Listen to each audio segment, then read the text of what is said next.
On parle de la semaine politique. Samia, d'abord, on va parler de ce qui s'est passé hier, puisque c'était la première séance de questions de gouvernement de cette année 2024, première séance de Gabriel Attal, Premier ministre. Oui, les questions d'actualité au gouvernement, c'est un exercice auquel l'exécutif doit se plier chaque semaine, répondre aux questions des parlementaires sur l'actualité, sur la politique qu'il mène. Hier, c'était donc une première pour le tout nouveau gouvernement Attal. Et c'était beaucoup plus apaisé qu'à l'Assemblée nationale, où la présidente Yaël Braun-Pivet a dû intervenir pour ramener le calme face aux cris des députés. Rien de tout cela au Palais du Luxembourg. Le président du Sénat, Gérard Larcher, a souhaité la bienvenue à Gabriel Attal, le Premier ministre, qui a ensuite dressé un véritable éloge du travail du Sénat dans ce qui ressemblait un peu à une opération séduction. Monsieur le Premier ministre, au nom du Sénat tout entier, je tiens à nouveau à vous féliciter pour votre nomination et à vous souhaiter la bienvenue au sein de notre Assemblée dans vos nouvelles fonctions. Je forme donc le vœu, Monsieur le Premier ministre, que vous soyez attentif au Sénat. J'ai un très grand respect et même, je le dis, une très grande admiration pour le travail qui est mené ici au Sénat. J'ai toujours été, je le crois, très à l'écoute de ce qui était porté par les sénatrices et par les sénateurs, du fait de l'expérience qui est la vôtre, de la représentativité qui est la vôtre, de nos territoires dans leur très grande diversité. Et Samia, ça ne veut pas pour autant dire que les sénatrices et les sénateurs se sont montés plus tendres que les députés avec le gouvernement. Non, pas forcément. Il y a eu quelques échanges musclés, bien sûr, quand même. C'est Cécile Cukierman qui a ouvert le bal. La présidente du groupe communiste a interpellé le Premier ministre pour l'encourager à demander un vote de confiance aux parlementaires. Inutile, lui a répondu Gabriel Attal. Regardez. Emmanuel Macron prend tout en main, des rencontres de Saint-Denis jusqu'à hier lors de sa conférence de politique générale, mais il n'est pas responsable devant le Parlement. Vous devez donc, Monsieur le Premier ministre, demander un vote de confiance à l'Assemblée nationale, comme l'indique l'article 49-1 de la Constitution. Est-ce qu'il y a une majorité absolue à l'Assemblée nationale? Non, nous le savons. Est-ce qu'il y a besoin d'un vote pour le démontrer? Non, je ne crois pas non plus. Est-ce qu'il y a des Français qui se lèvent le matin en se demandant est-ce qu'il y aura ou pas un vote sur la déclaration de politique générale du Premier ministre? Je ne crois pas non plus. Est-ce que Gabriel Attal a raison, Éric Revel, de refuser ce vote de confiance devant le Parlement? Le Premier ministre a bien résumé les choses. Il n'y a qu'une majorité relative pour son camp, donc il prend le risque de se faire accrocher si il engage la confiance de son gouvernement après son discours de politique générale qui doit intervenir le 30 janvier. Voilà, c'est risque, mais en même temps, c'est pas la première fois que ça se passe. C'est quand même un sujet, si vous voulez. C'est quand même un sujet. Je pense qu'une partie de la gauche ou de l'extrême gauche déposera sans doute une motion de censure. C'est ce qu'ont annoncé les représentants de LFI, je crois.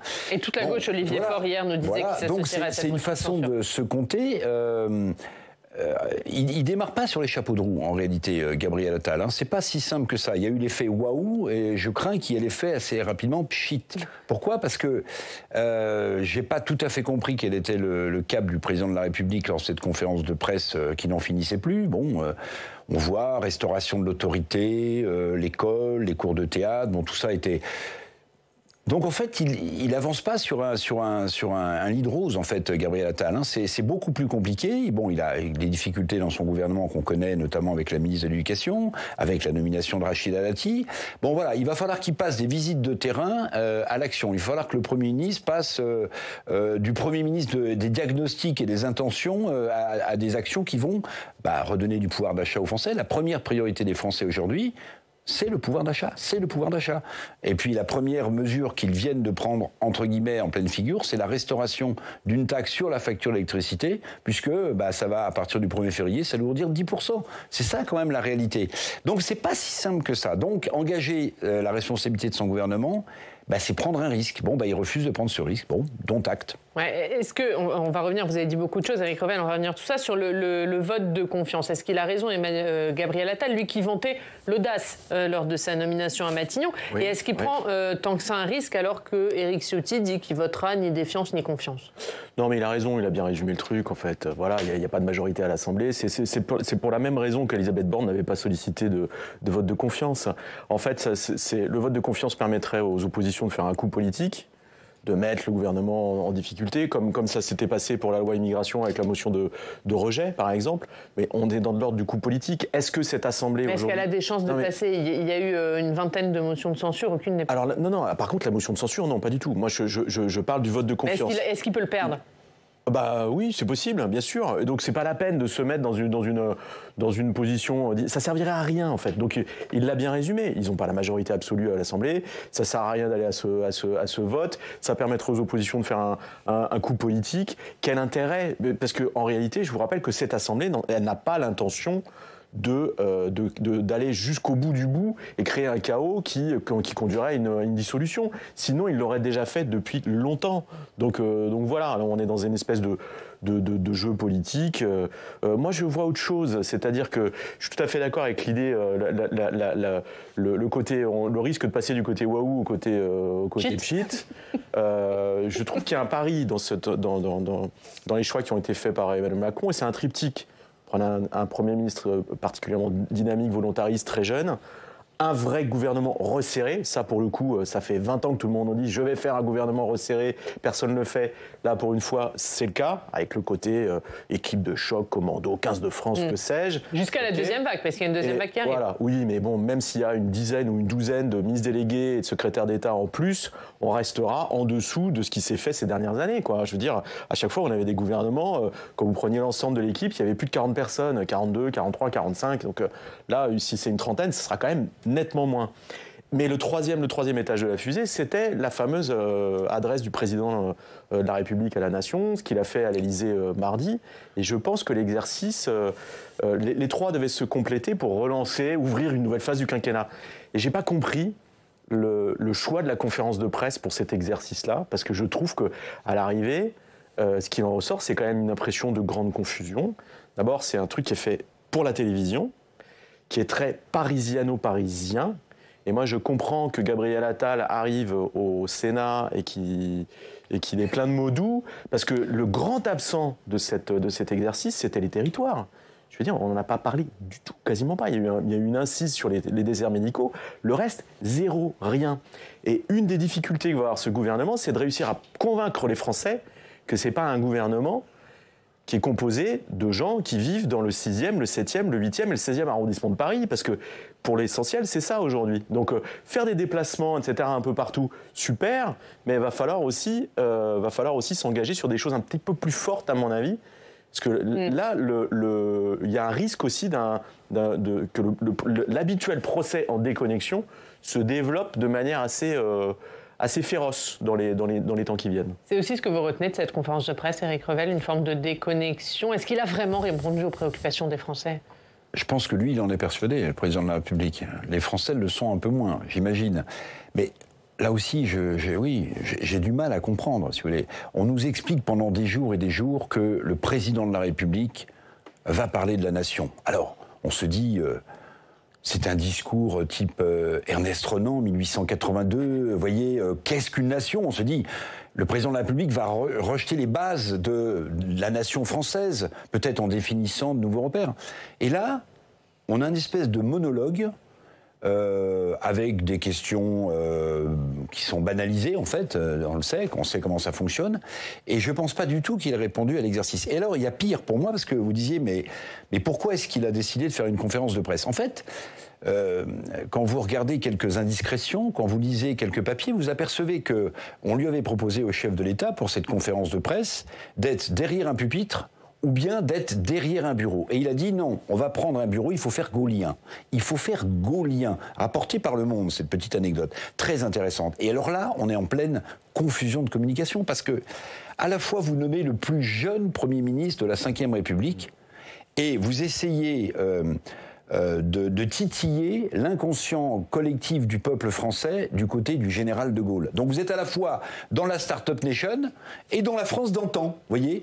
Et cette espèce de mélange des genres fait, même s'il est brillant à l'oral, le président de la République, il n'a pas besoin de nous le démontrer, on le sait, il a réussi l'ENA, il a passé des euros, tout va bien. Mais concrètement, est-ce que les Français ont l'impression que ce grand discours de la nation, les grands problèmes économiques qu'ils ont ont trouvé des débuts de solutions depuis l'intervention du chef de l'État. Je pense qu'il y a des médias qui vont faire des sondages. Sur quel thème vous a-t-il le plus convaincu ? On va voir, mais à mon sens, on est resté un peu... Et puis, la longueur de l'exercice, mais attendez...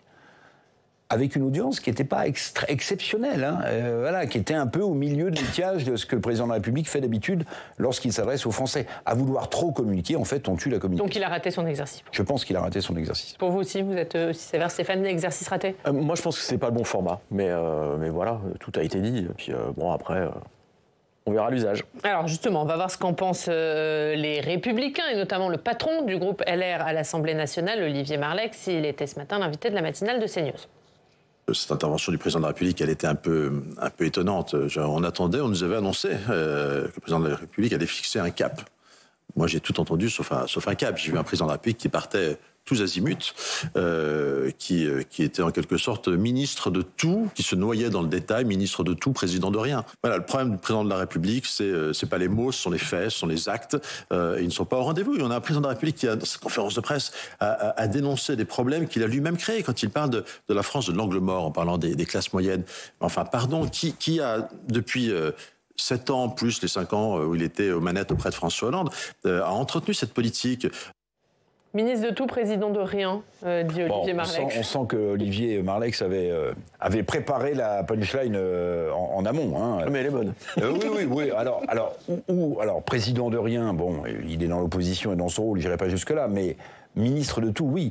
Moi, ce qui m'avait frappé, il y a quelques mois, lors d'une intervention nouvelle du président de la République, il avait été jusqu'à dire... Vous voyez, un président de la République ne devrait pas s'occuper de ça. Il avait été jusqu'à dire, il faut créer, je m'en souviens très bien, vous pourrez vérifier, une filière de pompes à chaleur en France. Mais quand vous êtes président de la République, pardonnez-moi, mais est-ce que c'est de votre niveau, même si c'est un sujet, mais... Le président de la République ne doit pas s'exprimer sur la construction d'une filière de pompes à chaleur. Là, sa première annonce, c'était de réguler le temps d'écran chez les enfants. Oui, alors ça, oui, président de la République. Voilà, alors, oui, il laisse très peu de place. Voilà, tout le monde s'occupe de l'éducation nationale, vous avez vu. Madame Macron s'occupe de l'éducation nationale, le Premier ministre vous explique que c'est de nouveau sa priorité, et puis Madame Oudéa Castéra, entre les Jeux Olympiques et le sport, va aussi s'occuper un peu. Voilà. Donc tout ça est quand même, pardonnez-moi, mais largement confus. Et encore une fois, qu'est-ce que ça change au quotidien des Français ? Pour ceux qui ont suivi les annonces du président de la République. D'ailleurs, dans le domaine économique, la plupart des annonces qui ont été faites, entre guillemets, par le président, étaient déjà connues depuis des semaines. Par exemple, sur les 2 milliards d'euros d'impôts de baisse pour les classes moyennes, il a précisé que ça sera à partir de 2025. Mais le reste, on le savait. Puis, pardonnez-moi, le mot de France de l'angle mort, mais c'est terrifiant comme formule. Là, il parle des gens qui sont les moins aisés, les classes moyennes inférieures. Enfin, les classes moyennes... Il dit c'est celles qui ont trop pour recevoir des aides et celles qui n'ont pas assez pour vivre correctement. Les Français le vivent, c'est-à-dire que vous avez des gens, les classes moyennes, c'est 2200, un peu moins de 4000 euros par mois à deux. Évidemment que ces classes moyennes gagnent trop pour bénéficier d'aides sociales, mais appelez ça la France de l'angle mort. C'est pas opportun. Monsieur le Président, vous nous avez habitués à mieux. Ouais. Pour vous, des formules. Pour vous, là, ça n'a pas parlé aux Français, cette France de l'angle mort, ces Français qui ne se sentent pas représentés aujourd'hui, Stéphane ? Alors, je ne suis pas sûr que l'expression passe bien. Enfin, j'avoue que je ne me suis pas posé la question, mais je pense que le sujet est bon et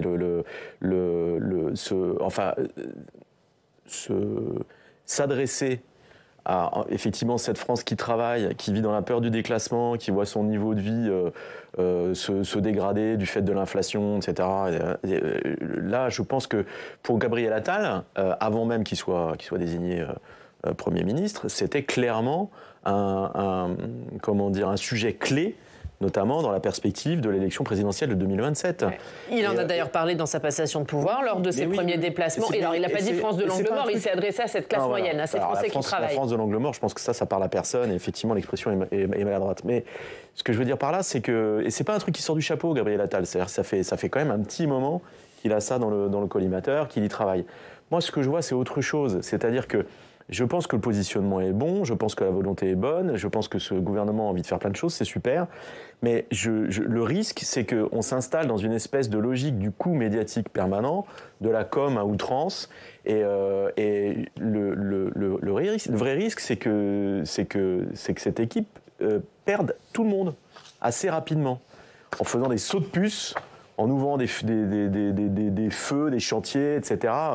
C'est très bien, mais le risque, c'est l'éparpillement, la dispersion, et qu'on n'y comprenne plus rien. C'est-à-dire qu'effectivement, ce qui était attendu de l'allocution présidentielle, c'était, comme l'a dit Olivier Marleix, là, dans l'extrait que vous avez montré, c'est qu'il fixait un cap, c'était ce que tout le monde attendait. Et ce qui s'est passé mardi, c'est pas ça. Je veux dire, c'est pas clair. Et à un moment, je pense qu'ils auraient intérêt à se recentrer sur 1, 2 ou 3 grands thèmes et qu'ils avancent très concrètement dans les 3 ans et demi qui restent jusqu'à la fin du quinquennat, qu'ils obtiennent des résultats. Parce que c'est sur les résultats que la présidence d'Emmanuel Macron va être jugée, pas sur des promesses. On a entendu la réaction d'Olivier Marleix. Cette conférence de presse, il en a aussi beaucoup été question hier, Samia, lors de la séance de questions d'actualité au gouvernement. Oui, et les réserves qui ont été exprimées sur ce plateau ou par Olivier Marleix ont été partagées hier par les sénatrices et les sénateurs. On l'a dit, cette conférence de presse a été très longue, 2h30. Et c'est un exercice qui a donc été très critiqué par la gauche. Patrick Kanner, le président du groupe socialiste au Sénat, a dénoncé hier un exercice, je cite, d'autosatisfaction présidentielle. Alors Gabriel Attal a pris la défense du président et pour lui, la meilleure défense, c'est l'attaque. Une attaque précisément dirigée contre son ancienne famille socialiste. Regardez. Dans un exercice assumé d'autosatisfaction, le président Macron hier m'a rassuré. Notre pays va bien, l'ascenseur social fonctionne et nos services publics ont les moyens de remplir leur mission. J'ai sans doute été distrait car pour moi, la réalité était tout autre. Dans ma réalité, l'école publique est fragilisée par des professeurs non remplacés et désabusés. L'hôpital public s'effondre. Je suis conscient que les Français attendent évidemment beaucoup en matière de santé, d'accès aux soins et d'hôpital. Et je le dis, Monsieur le Président Kanner, c'est su de tous. J'ai été membre du Parti socialiste. J'ai travaillé auprès de la ministre des Affaires sociales et de la Santé. Monsieur le Président Kanner, je le dis, les budgets et l'investissement qui ont été dédiés à l'hôpital public depuis 2017 à travers le Ségur de la santé, mais pas seulement, on en aurait rêvé dans les précédentes majorités. On en aurait rêvé dans les précédentes majorités. Il est audible ce discours auprès des Français, Stéphane. En gros, depuis qu'il y a Emmanuel Macron, on fait ce que la gauche et la droite n'ont pas fait avant. Je crois que... Enfin, excusez-moi, mais je pense que ce que les gens voient surtout, c'est qu'il leur faut 6 mois pour avoir un rendez-vous avec un dermato. Voilà, donc après, vous pouvez développer tout ce que vous voulez comme discours, concrètement, dans la vie, dans nos vies quotidiennes. Qu'est-ce qui change ou qu'est-ce qui ne change pas?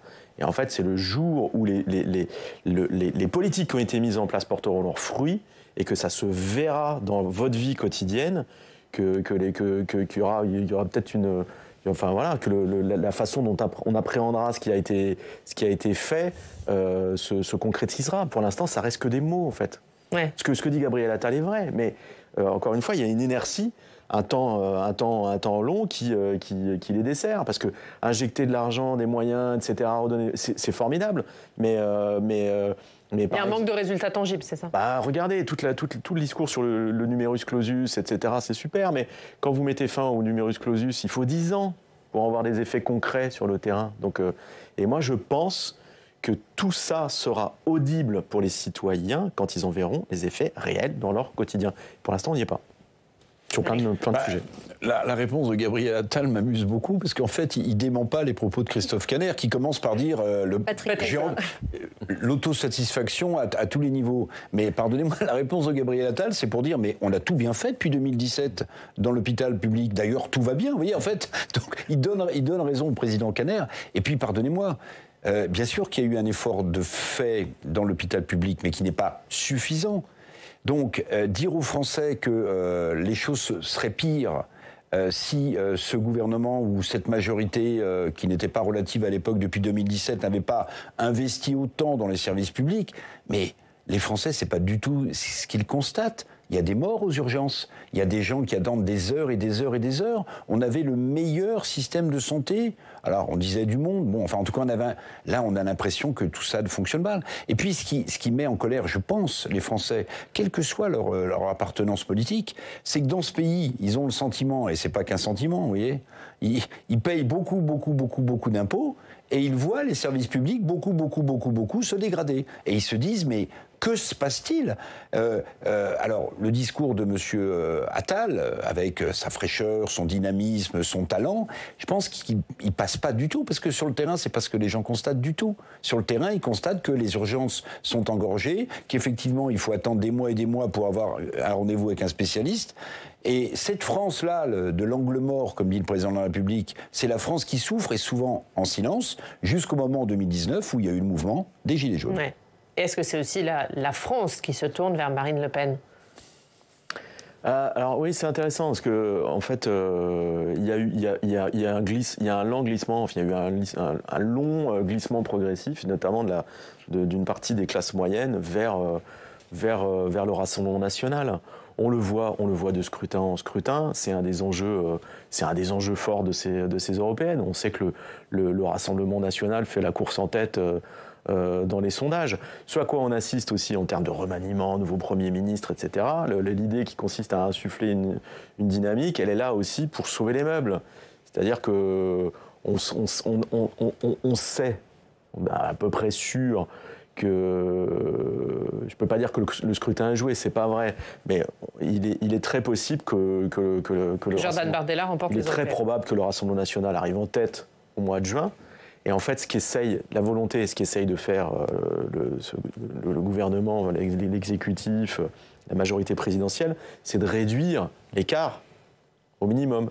C'est ce qu'avait réussi à faire Renaissance, la République En Marche à l'époque, en 2019, où en réalité, le Rassemblement national avait remporté les élections européennes, mais d'un nombre de voix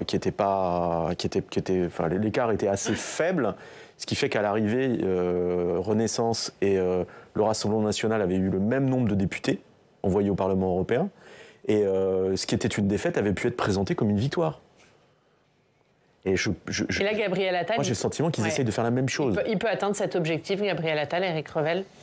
Ça paraît quand même complexe. Sur l'électorat du Rassemblement national, je dirais qu'il y a des conditions historiques à ce qui s'est passé. Il y a des éléments historiques, puis il y a des éléments conjoncturels. Les éléments historiques, c'est, pardonnez-moi, mais c'est de se souvenir que le Parti communiste, par exemple français, a abandonné le concept de la lutte du prolétariat qui faisait que la classe ouvrière votait largement pour lui.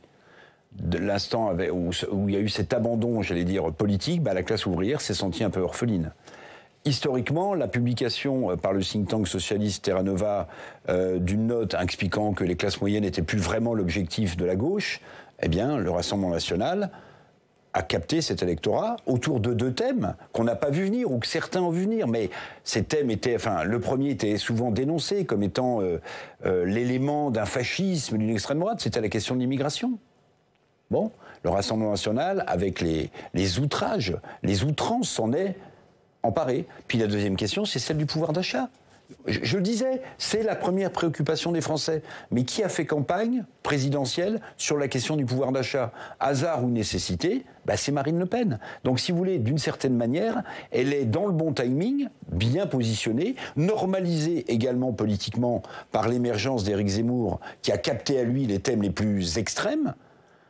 Elle n'est pas au pouvoir, mais je pense que beaucoup réfléchissent à cette éventualité quand même. Ouais. Ça veut dire que dans sa tirade anti-RN, anti-Front National, puisqu'il veut continuer à l'appeler comme ça, Emmanuel Macron, qui l'a faite mardi, il a dénoncé le parti du mensonge, le parti de l'appauvrissement collectif, et il dit qu'il faut tout faire pour donner aux gens, de ne plus donner de raison aux gens, en tout cas, de voter Rassemblement National. Est-ce qu'il y parvient ? Il a cité la loi immigration, lui, par exemple.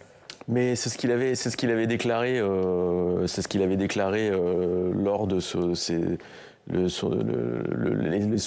les soirs quand il a été victoires présidentielles. De ses victoires présidentielles à deux reprises, c'est ça. Je ferai en sorte que vous n'ayez plus de raison de voter pour le Rassemblement national.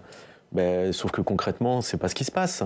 Alors après, vous avez une conjoncture, etc. Mais effectivement, la question du pouvoir d'achat, l'inflation, fait que on est dans une période où ces préoccupations-là, ces problématiques-là, elles sont accrues, elles deviennent cruciales. Je veux dire, voilà, du coup, vous avez un discours qui percole d'autant plus facilement, et ce qui explique aussi la volonté d'un Gabriel Attal ou d'un Emmanuel Macron de se positionner et de parler à nouveau aux classes moyennes qui voient glisser dans le temps. Mais encore une fois, ça se passe au-delà des mots. Il faut aussi qu'il y ait des résultats concrets pour convaincre les gens qu'il se passe quelque chose. Et pour le moment, des résultats. Comme dit Gabriel Attal. Voilà. On va terminer en regardant ce qu'il y a à la une de la presse régionale ce matin. C'est avec Samia.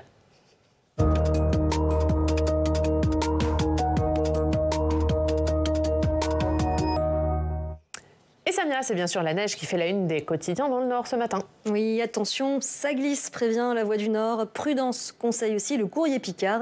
Il est tombé jusqu'à 10 cm de neige dans les Hauts-de-France, de quoi perturber la circulation des bus, des trains, des automobilistes. Bref, c'est la galère, résume Nord-Éclair. C'est la première grande pagaille hivernale aussi dans l'Est, raconte ce matin le Républicain lorrain, puisque la Lorraine est elle aussi touchée par des chutes de neige et des pluies verglaçantes. Et alors que le froid s'installe, des milliers de logements restent vides, c'est ce que regrette la Marseillaise. Plus de 155 000 logements sont vacants dans la région Provence, chiffre le journal. Ça veut dire 1 logement sur 13. Certaines villes sont plus touchées que d'autres, Arles, Avignon ou encore Carpentras, où une femme sans domicile fixe est morte de froid le 9 janvier, rapporte la Marseillaise, le journal qui rappelle la proposition de loi déposée la semaine dernière par le sénateur communiste Yann Brossa, réquisitionner les logements vides. On va en Corse, l'idée de l'uniforme à l'école fait son chemin dans le sud de l'île. Oui, la ville de Bonifacio est prête à l'expérimenter dès la rentrée 2024 pour les 210 élèves de l'école primaire. Le maire Jean-Charles Orsouch va organiser une consultation des parents qui, pour l'instant, se montre plutôt favorable à l'idée pour gommer les inégalités, disent certains, et puis aussi, disent d'autres, de manière peut-être un peu plus honnête, pour gagner du temps le matin en évitant un conflit avec leur progéniture sur le choix de la tenue du jour. Allez, on termine dans les Pays de la Loire. On recrute des volontaires renifleurs. Des renifleurs pour l'estuaire, c'est la une de Presse Océan ce matin. Air Pays de la Loire a recruté 15 sentinelles olfactives, 15 personnes qui vont être formées à reconnaître et identifier les mauvaises odeurs. Ces bénévoles seront donc chargés de renifler quotidiennement pour mieux localiser les odeurs gênantes issues des industries installées le long de l'estuaire de la Loire, ce qui devrait permettre à terme de réduire les nuisances. C'est original. La une de Ouest France, Stéphane, c'est le congé de naissance. À quoi faut-il s'attendre ? À lire dans votre journal. Mais oui, tout à fait. Voilà, on invite nos lecteurs, nos téléspectateurs à lire Ouest France, à lire l'Hémicycle, aussi Refaire Nation, c'est à la une de l'Hémicycle. Oui, Refaire Nation, avec, je vous le conseille, je vous la conseille, une très bonne interview croisée. Alors je dis pas ça parce que j'ai faite, mais je trouve ça marrant parce que on a fait discuter et débattre place du colonel Fabien au siège du Parti communiste, Fabien Roussel et Patrick Martin, le nouveau patron du MEDEF, qui est venu place du colonel Fabien. Voilà, donc on aborde beaucoup de sujets. Et puis il nous a fait visiter, Fabien Roussel, l'intégralité de place du colonel Fabien après l'interview. À lire dans l'Hémicycle. Un mot de votre livre, Le tirailleur inconnu. Voilà, une histoire extraordinaire d'un tirailleur qui est enterré à l'île de Ré. En fait, il n'a jamais mis le pied en France, qui est mort pour la France. En fait, il est monté sur un bateau comme 400 autres tirailleurs, le Sequana, qui a été coulé au large de l'île Dieu. Et son corps est venu s'échouer sur une plage quardaise, sur l'île de Ré. Et je raconte le destin fabuleux de ce tirailleur. Merci Eric Revel, merci beaucoup. Merci Stéphane Vernet d'être resté avec nous. Merci Samia. Merci à tous de nous avoir suivis. Prochain rendez-vous, 18h, Thomas Huck, Sens Public. Et nous, on se retrouve demain. Très bonne journée.